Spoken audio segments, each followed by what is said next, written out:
Welcome to How's Your ePresence? This show is produced by ePresence, and I am Mark Galvin, the founder and president of that firm.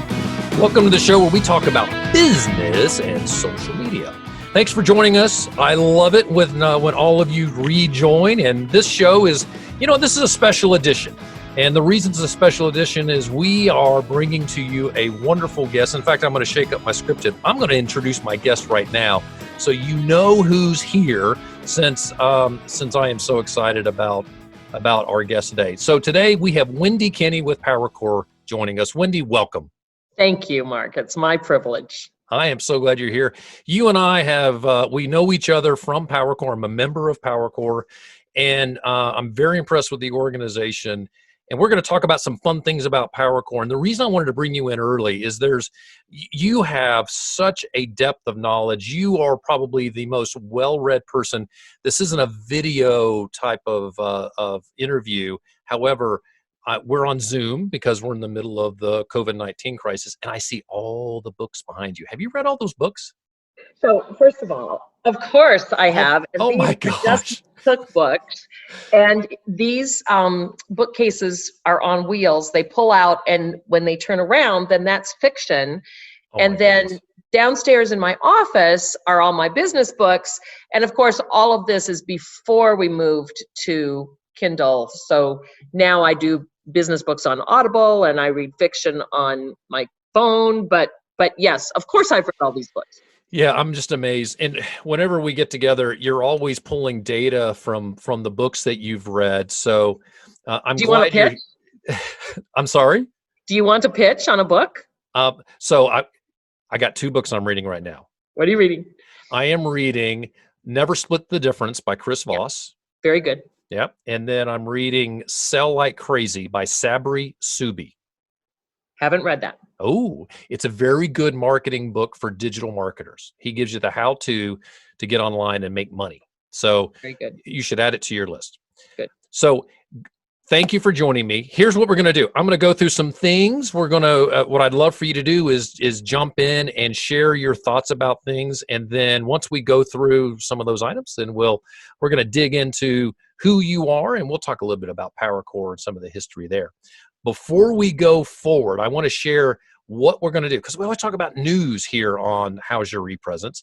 And the news that we have that we're going to share this time around is, number one, we're going to talk about executives and on social media and how you can avoid social media pitfalls. A big thing for executives, and especially when they dip their toe into social media. We're also going to talk about what the heck is the skills section in LinkedIn. It's down there in the middle of your page. There's a great article that I read this morning that really summarizes that well. And the last thing we're going to hit is Facebook has put a quarantine on fake news about coronavirus. This is awesome. You're going to definitely want to tune in to catch that. Now, we're doing something cool at How's Your ePresence, or ePresence, my company, and we're trying to help people out that are, at home, furloughed. Maybe you don't have a job. So what we've done is we've thrown together a webinar that will give you a chance to clean up your LinkedIn profile. Have you ever sat down and looked at your LinkedIn profile and thought, gosh, I have no idea where to start? Well, if you're looking for a new job and you'll be looking for one after social distancing ends, does your competition have a better LinkedIn presence than you? You do know that LinkedIn is going to be the very first place someone lands to check out whether they want to hire you or not. So you can fix that just by joining our 1-hour webinar where we give you all the tips on how to earn an all-star rating on LinkedIn. You'll show up in more search results, you'll influence your connections to do business with you or just to hire you. We have 10 slots in each of the classes, and that's designed to give each of you individual attention. The cost is just $37.50, which is half price of what we normally charge because we're in this crisis. We really want to help. And here's the other thing. I've rolled out a new guarantee because I had some people not sure if they wanted to do this. Guarantee is simply this. I'll refund the money to you if you don't think it's worth your time, and I'm going to pay you $20 for being there. So I'm going to pay you for your time because I know your time is valuable. I'm so confident you're going to walk away with some great, valuable training in this great webinar. So where do you find it? Easy as this. epresence.me/webinar. That's our website. Our website's epresence.me, because it's all about you, /webinar. Go there, check that out, or you can look here in the show notes and you can click a link there. All right, enough about that. Wendy, you're with PowerCore. What's your official, is there an official title for Wendy Kinney with PowerCore? On my business card, it says power generator.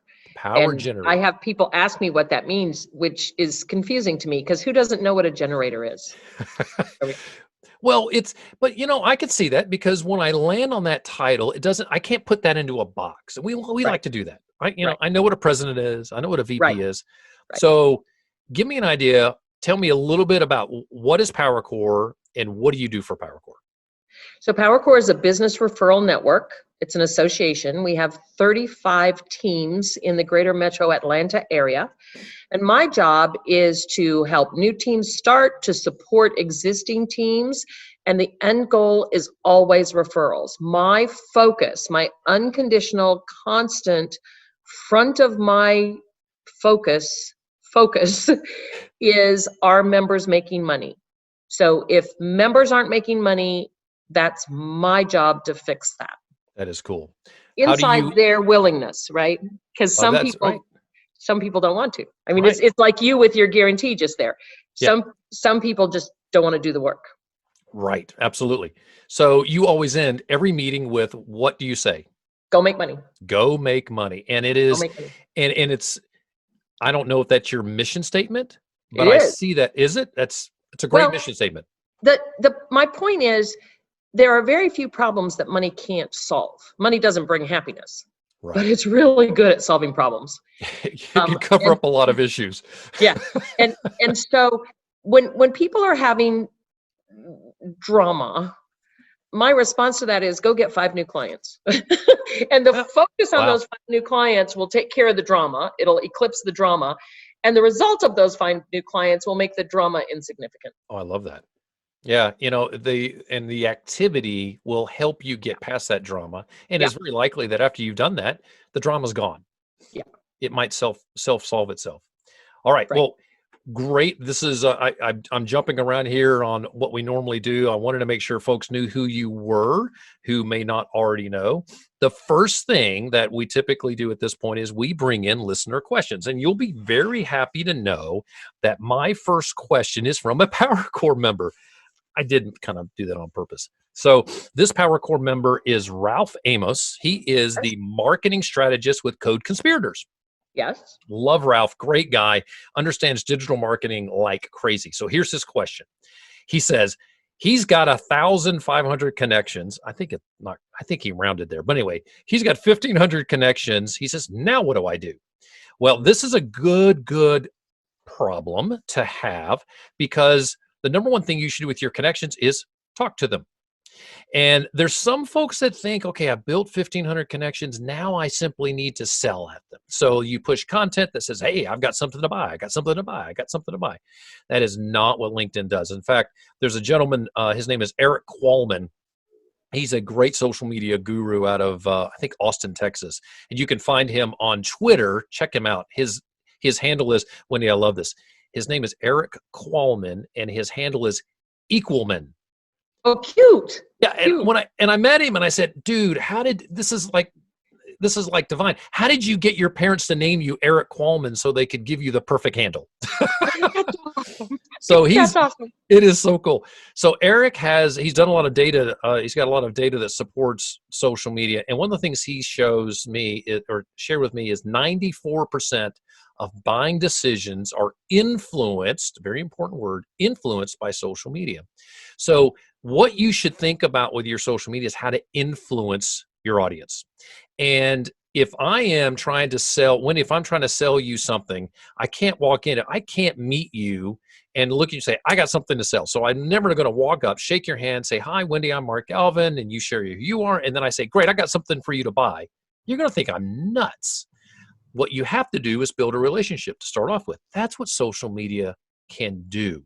You share valuable content that's focused on your audience over the long term. And when they're ready to buy, they're going to pick up the phone and call you, because nobody likes to be sold to. but everybody loves to buy. So that's what I would do with those 1,500 connections. Share content in your feed that's really focused on your audience. Wendy and I talked about who's your audience earlier today. You've got to know who your audience is. Share content that speaks specifically to them. All right, Ralph, great question. Thank you for submitting that. We're going to go on to the news. So the first thing in the news is, if you're an executive and you're wondering if you're making mistakes on social media, there's an article that came out of Thrive Global. So Thrive Global is a great publication that I pull content from somewhat frequently. And they've shared a really great article. The writer of this article is Dominica Vincentia. Vinciute. I should probably, I don't know her. I would have, I should have called her and said, "Hey, how do I spell your first? How do I say your name correctly?" That would have been a good thing. But here's the thing that's important here is that you can go in and you could really make a mistake on social media by, number one, ignoring it. And this is why I like to highlight this article. She has a number of questions I think are really important for you to consider. Number one, what is the primary goal of building a strong personal brand? Building a strong personal brand. Notice this personal. She says it twice, and it's important because your brand has a purpose, and you've got to think about this. And so this article really highlights a good number of things that you should think about. And the first thing you can do when you're trying to consider your personal brand is, who is your audience? And this is a common theme. Who do you want to speak to? Develop your personal brand to support that. And don't just think about today. Think about 5 years and 10 years, because your personal brand will go along with you.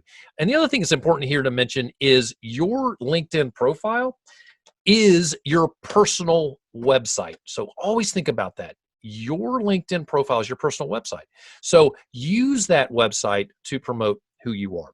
I'm going to drop a link to this article. Again, she has 2 sections on here that are extremely important. How personal branding on social media will benefit an executive, and the questions you should ask yourself before getting started on social media. So look at that questions. Go to the show notes. Link is there. Great information there. All right, next point is, what the heck? I love this. What the heck is the skills section in LinkedIn? I thought this section was going to go away, quite frankly. Wendy, I told everybody in my training, they'd ask me, "Hey, what about skills?" I said, "You ignore it. It's going to go away. It's total worthless." And this was that piece that used to pop up. And for those of us that have been on LinkedIn a while, know that it used to pop up with a question. "Hey, here's Wendy Kinney. Endorse her for public speaking, for business management, blah, blah, blah."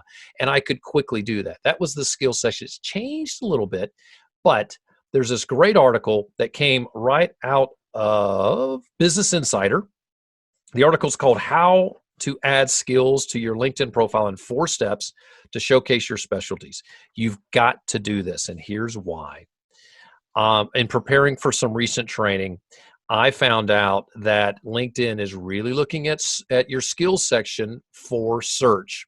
So if you have a skill in your skills section that is digital media, and a lot of people have endorsed you for digital media, you're going to show up higher in search results. So what's important here is this: go into skills, select the ones that represent you well, and then categorize them so that the top skills that you want to be endorsed for show up at the higher end of that section, and more people will endorse you, which means more people will find you for those skills.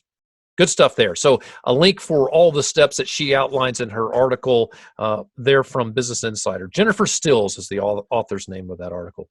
The last thing I want to highlight in news is this fake news post about the coronavirus. Now, I think this is really interesting.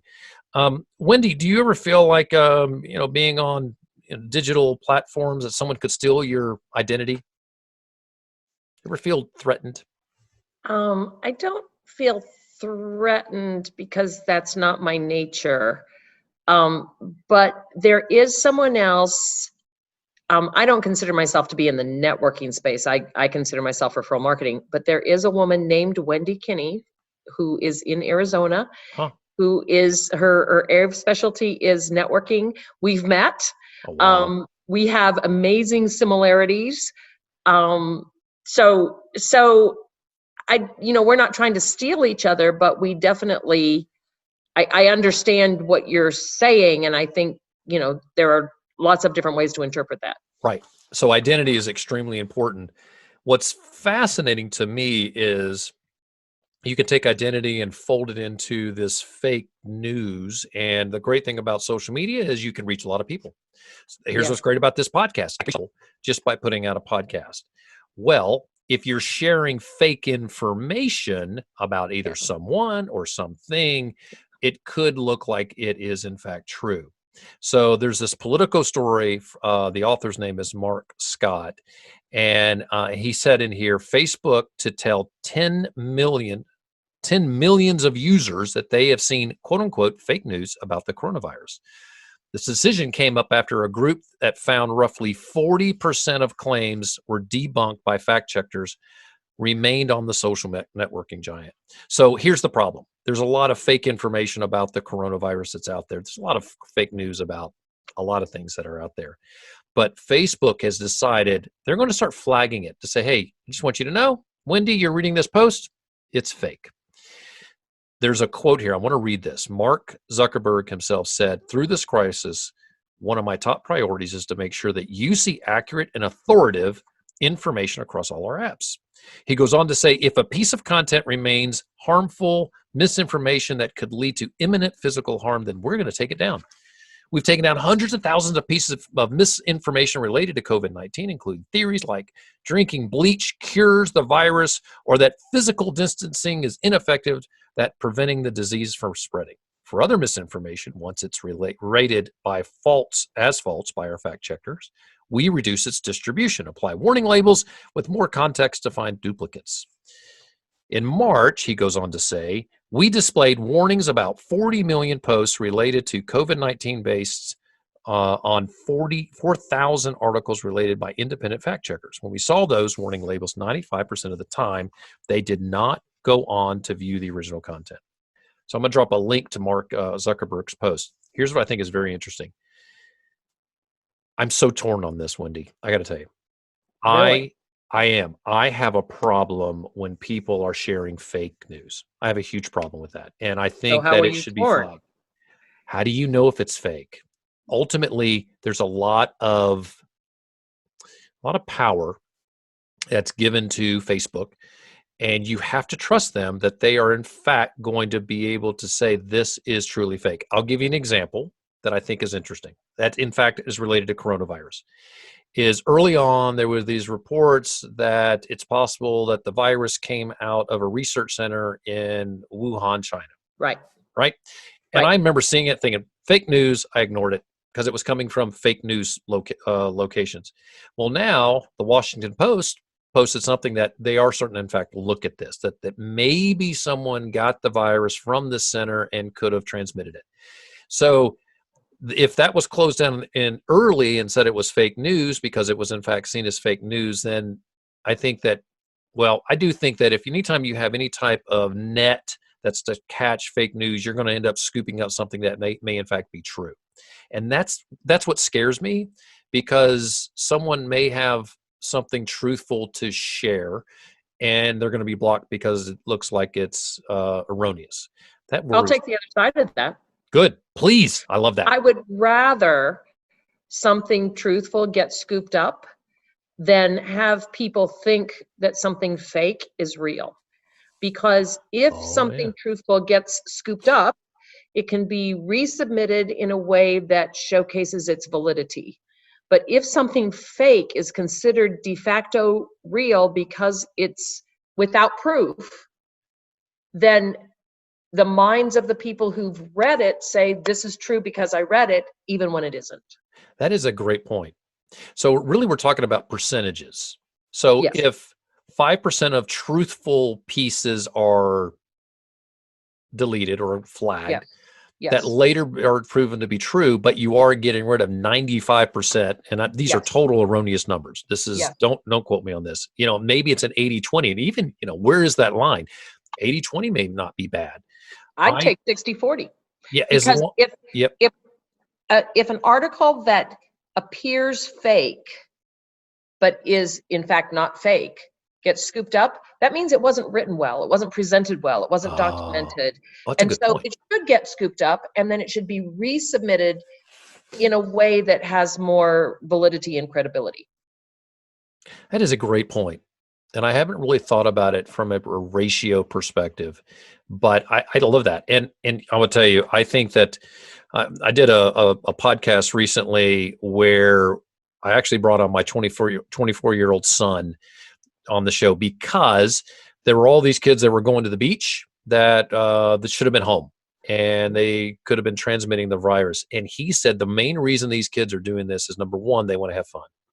And Right. that's a good reason to go. Yeah. But number two, his entire generation sees that most everything is fake. Yeah. They don't believe anything. Yeah. So we've got to get to a point we are sharing information and people know that they can depend that it's true. Right. Very interesting. Oh, good stuff. We could spend actually another 30 minutes talking about that, but I don't want to do that because I want to pivot to you, Wendy. Again, thank you for joining us today. We're so glad you're here. I would love for you to share the PowerCore story.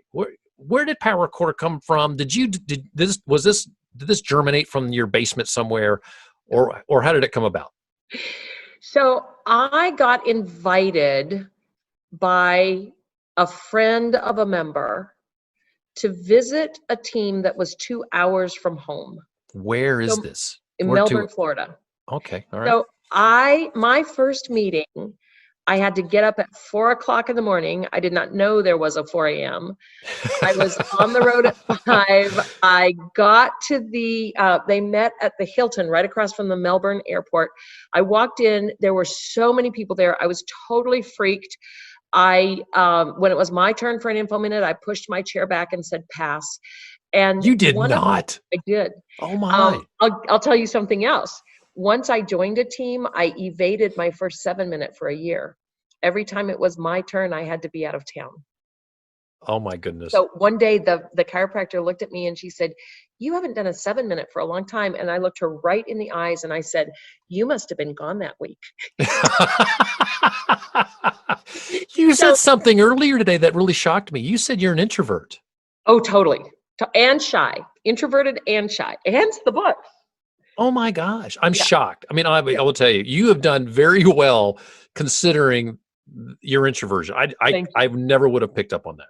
Thank you. Anyway, I interrupted. So at that meeting, at that very first meeting, one of the 7-minute presentations was given by the CPA. And I sat there. In fact, I still have my notes. I sat there listening to him, thinking to myself, how come my CPA isn't telling me this? How come the guy I pay isn't giving me this kind of information? And I knew that I had to join, not a group 2 hours from home, but I knew that I had to join not because I thought I would get the benefit of referrals, but because it was really clear to me that in my life as a business owner, I didn't have this resource. And I had owned a restaurant that was not successful, that failed spectacularly. And what was clear to me was if I had had a PowerCore team as a restaurant owner, I would not have failed, because the banker would have taken care of me, and the CPA would have taken care of me, and the commercial realtor would have taken care of me, and the insurance agent would have taken care of me, and all the resources. Right. Yeah. But I didn't have any of those people in my life. So I didn't join for the reason I believe most people join. I joined because I saw this as a resource that I was missing personally. Wow. So you came back to Atlanta and you ended up. So I was in Orlando. Orlando. I was in Orlando. I helped a team form there. And then over the next 22 months, I helped 17 other teams get started. Oh my. And then I got sorry about that. I got 2, oh my gosh, can't believe it, referrals. Yeah. And one of them was an offer to buy my business. So I sold my business, dropped out of PowerCore, started a new business in referral marketing consulting. And one of the owners of PowerCore called me one day and said, hey, do you have time for lunch? And lunch lasted until 5:30. We went to the Citrus Club. And his position was, we're trying to grow in other areas. No one has had the level of success that you've had here in Orlando.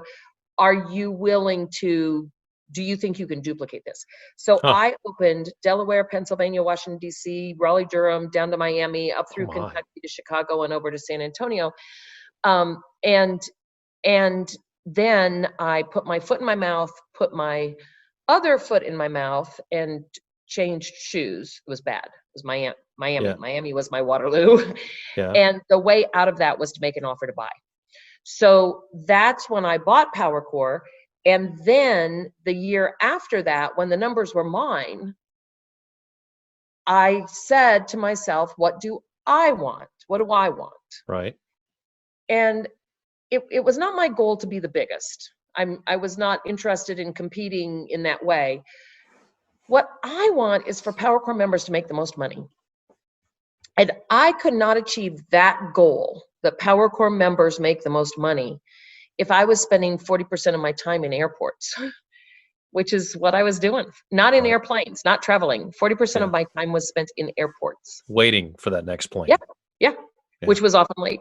And so in the second year, I took down everything outside Atlanta. I made a personal phone call to every member and said, hey, it's been real, but you're no longer PowerCore team. Hope you stay together. Good luck to you. It's over. Yep. And that was both the hardest thing I've ever done, and I have never regretted it. It was the right decision. Yeah. Unbelievable. All right. So you and I had talked about this. We can go on and on about the PowerCore story, but I want to shift to something that I think is applicable to not just PowerCore teams. This is true for any organization. And the question I want to I want to tease out is, how do you identify a toxic member of a group? And why is it important to remove that person from said group? Now, this is not just PowerCore. This would be any group, anywhere. When I was a kid, there was a toxic member in our church, and she had to be removed. So this is true in every organization. So the first thing that I want to lay as a foundation is that there are 21 different types of associations, and each type is defined by its purpose. And so the first way to evaluate or identify someone who's toxic is that they're not using the organization for the organization's purpose. Oh. So that's one of the first ways to begin to identify. The second way to identify is by that person's system of rules. So Roger Bailey at University of Iowa has done some wonderful work called the Lab B reports. And he has defined that we have 4 sorts for rules. So think of a cross, with 1, 2, 3, 4. Sure. And the sorts are my rules for me, your rules for you, which is how most of us feel about haircuts, right? I'm going to get my haircut my way, you get your haircut your way, life will be good. Okay. The second sort is my rules for me, my rules for you, which is how most of us feel about driving, right? Light turns red, you stop. The third sort is no rules for me, my rules for you, which is how driving really is. And the fourth especially sort in Atlanta. Yeah. And the fourth sort is my rules for me, and then it's empty on the other side. So if you're reading it, it would just be my rules for me. But if I'm speaking it, I usually say my rules for me, I don't care about you. Okay. And a toxic person is almost always no rules for me, my rules for you. So, for example, in a PowerCore situation, the rule is turn your phone off. Don't take a phone call during the meeting. Right. A toxic person will not turn their phone off. They might sit and talk quietly on their phone during the meeting. Does that happen? Or they might even get up and walk to the side and have a conversation because the rules don't apply to them. All right. So that's the second way to start identifying it. A third way to identify a toxic person is a consistent B sting. So my acronym for B, blame, explain, excuse. It's somebody else's problem. Here's the reason. I'm so glad we're recording this. I don't have to take notes. I'm going to come back. B, blame. I'm exempt because, So right. One bee sting won't kill you, but hundreds of bee stings will create a problem. And a toxic person is very often, every communication from them is a sting. And then the fourth way to identify a toxic person is they're a crazy maker. They stir up, ooh, I call it stir the pot. They create drama. Right. So and some of them may even do it and they don't know they're doing it. Yes. I got an email yesterday from someone who objected to a word that was used. And the reason they didn't like this word was because it made them feel marginalized. Now, the fact of the matter is, I can't make you feel anything. Offense can only be taken. It cannot be given. In other words. Oh, I love that. Right? Yeah. You probably are just like me. You have friends. I'm thinking of a particular friend right now, dear friend, who is offensive. That's just the name of the game. And I just choose not to be offended. I'm not offended by him. I choose to laugh at those people because inherently they do things that are funny. Yeah. So crazy makers usually are taking offense at something, digging into this whirlwind of offense instead of taking responsibility for their own emotions. Love that. Those are 4 ways to kind of identify someone who's toxic. And the psychiatric term is toxic to the milieu, toxic to the group, toxic to the water.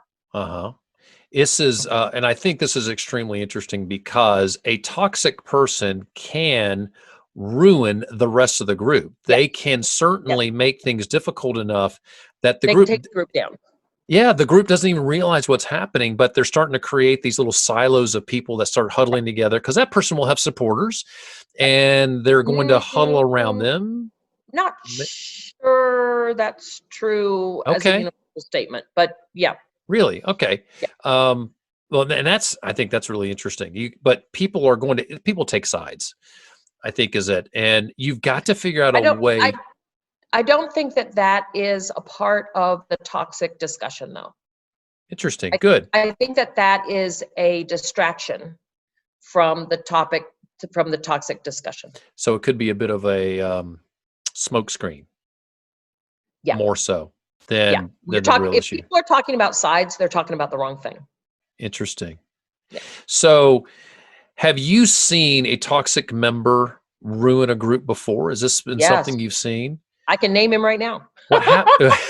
More than once. I mean, you know, I've got a wide database. Yes, absolutely. More than once. A toxic member can take a team down for these 2 reasons. The first one is that as new members come to the group, they can model that toxic behavior.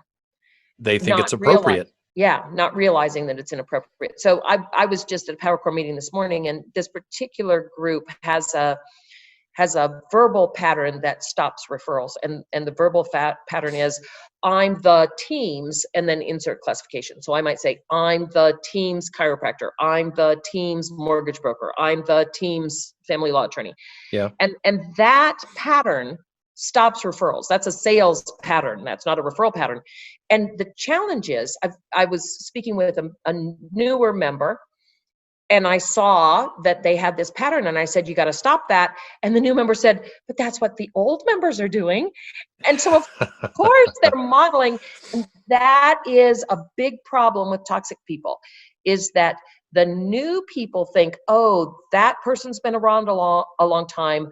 I should do what that person is doing. If that person can leave the table to take a phone call, then I can leave the table to take a phone call. I think that's the problem. I totally get that. And I'm when I was a new member, you sat down and you watched everybody around the table. Yeah. And I'll give you an example. I'll give you a very specific example. I drink a lot of coffee. In fact, my first thing I do in the morning is I come down and I drink almost 500 milliliters of water. First thing I do in the morning. Yeah. And then I go work out, and then I drink my coffee. Okay, so not that I'm always getting that done before 7 a.m. PowerCore meetings, but so I remember sitting there my first meeting watching to see if anyone would get up to go to the bathroom. Yeah. And so no one did, so I didn't. Right. Once I saw someone did, and I realized when I didn't see anybody getting up, I thought, oh, I'm not, as soon as I get up, when anyone speaks, I'm not honoring their time which means Right. they're not going to honor my time. Right. That is good stuff. Yeah. Okay, so why are teams afraid to remove a member? Because they think it's about them. They're afraid that there'll be backlash personally. And this is a totally unrealistic fear. But what the person who's responsible for this is afraid of, oh my gosh, if I remove him, I won't get his referrals anymore. And I want to make 2 points to that. Number one, you're not getting referrals from him now. And if you are, so what? You'll find somebody else. Right. And number two, removing him doesn't mean you can't keep a personal relationship. And I'm using him as a gender neutral pronoun here. Removing him doesn't mean that you can't keep a personal relationship. Removing him allows you to bring a new person into that role for the group, and you can still keep your personal one-on-one relationship, but that's not the way people think in this crisis. So when they're thinking, I'm going to create conflict, I'm going to create dissonance, and I'll pay the price, they're thinking about themselves instead of the group. And that is wrong-headed thinking. Do you remember the movie Moonstruck? Yes. Olympia Dukakis wiggles her finger and says, that is wrong-headed. And this is wrong-headed thinking. So ask me the next question, which is, what's the reality? Right. And what the is it? reality is that people really appreciate more, and I'm sure that you've got examples of this, and I'll share mine. People really appreciate when someone tells them they're doing something wrong. So my example is Phil Penarts, who was a PowerCore member, took me to lunch. He sat across the table and he said, Wendy, you have a reputation for not returning your phone calls. And if you don't fix that, you're not going to have a business. Oh my gosh. I mean, who loves you well enough to have that kind of a difficult conversation?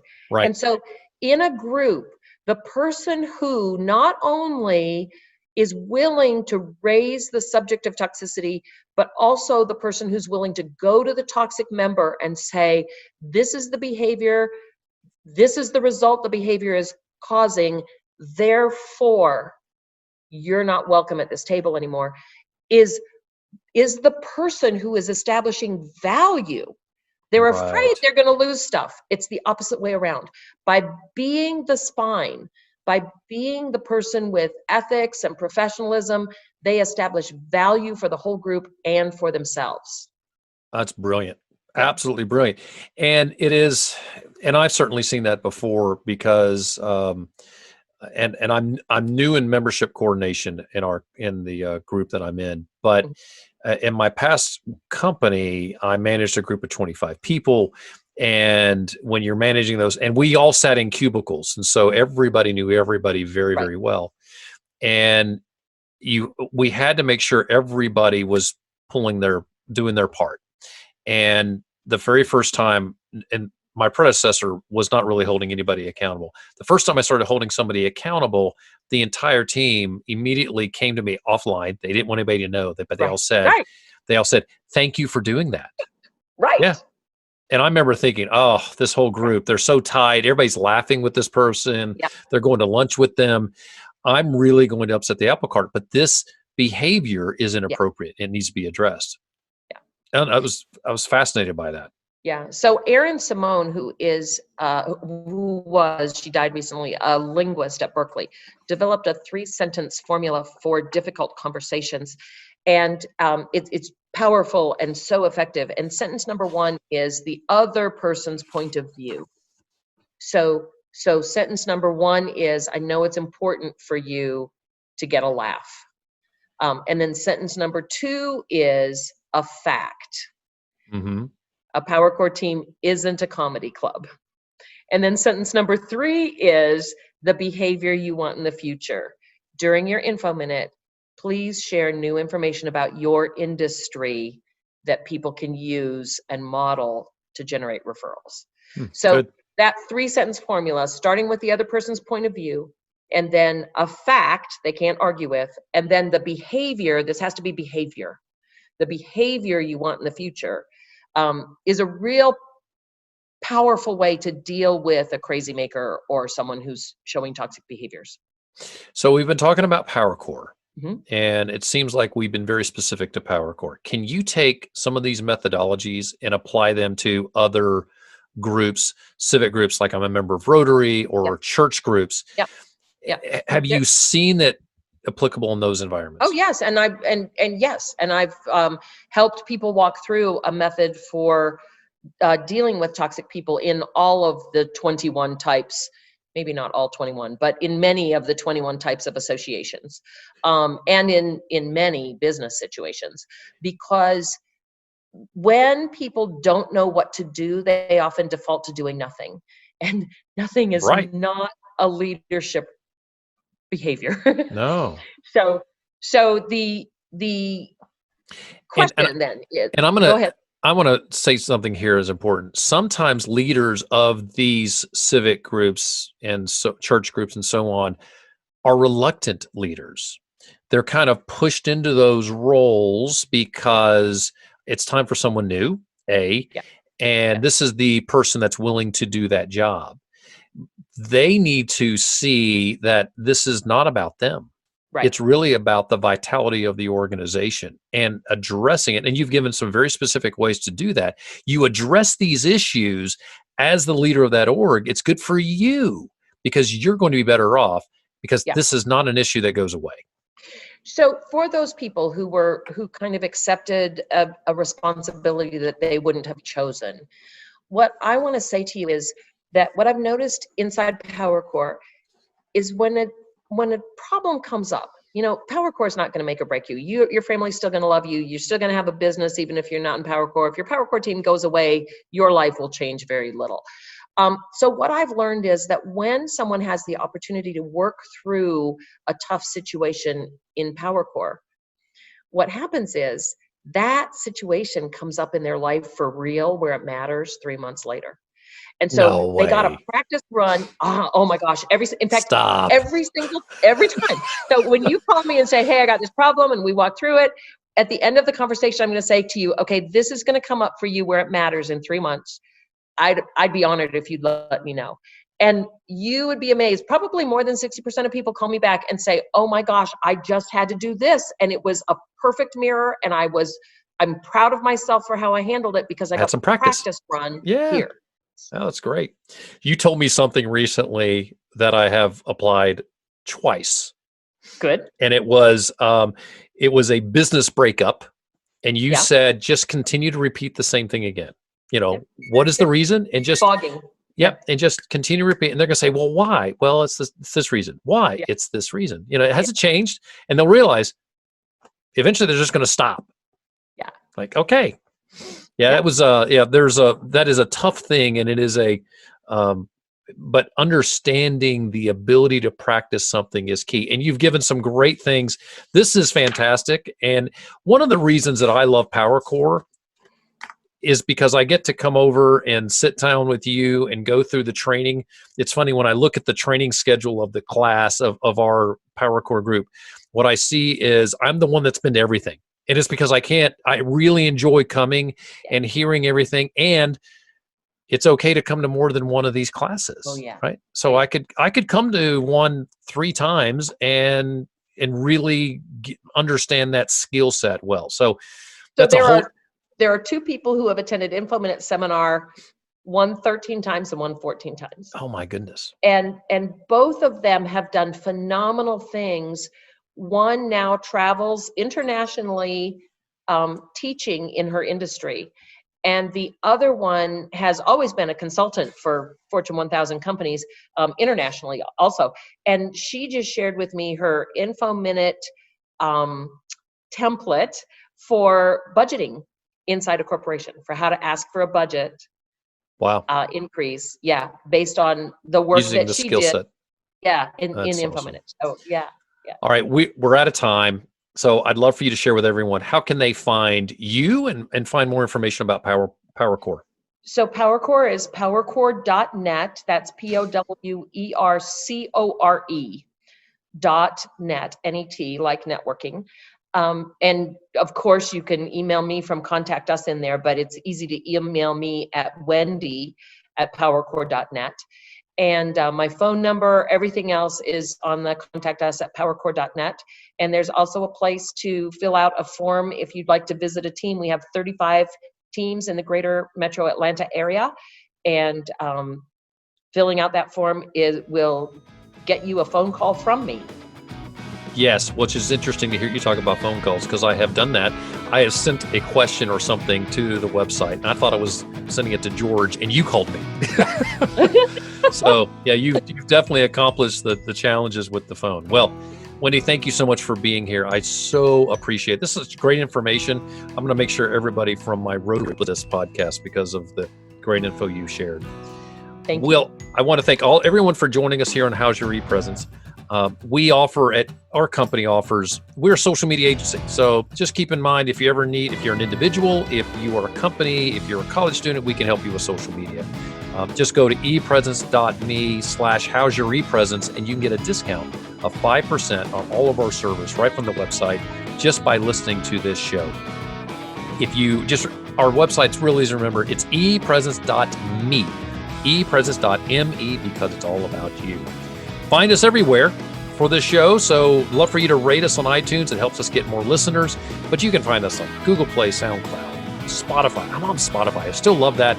My kids love to come in and say, Dad, look, you're on Spotify. Yes, rock. So you can find us everywhere. And do know that we do add content every week, so you can stay up to date on all the news. Sometimes we're meeting up with our director of social media, Eric Welch, to talk about news and stuff that's going on, but you can add us everywhere. And again, just remember our website, epresence.me. So until next time, for my guest, Wendy Kinney, I'm Mark Galvin, and this has been How's Your ePresence?